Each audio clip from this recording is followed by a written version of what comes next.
The smile was gone. The initiation was a lie. And in the freezing darkness of the woods, Colleen Slemmer realized she hadn't been invited to a party.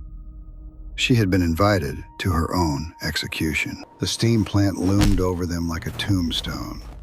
The silence was absolute.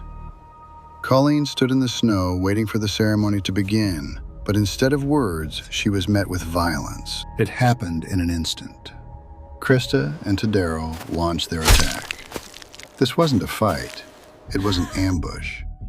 For 30 agonizing minutes, the woods echoed with a brutality that defies comprehension. Colleen fought.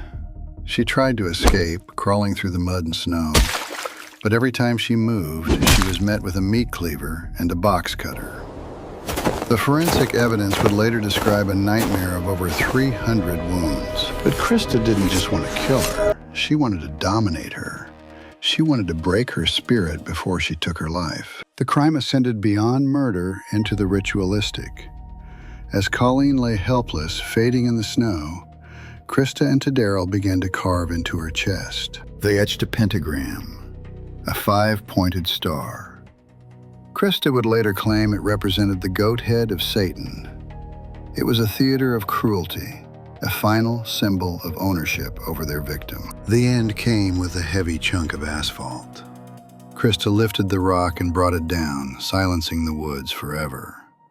But she wasn't finished. She wanted a souvenir, a memento of her victory.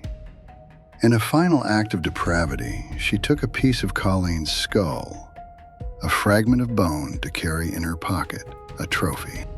They left the body in the dark and walked back to the dorms to eat.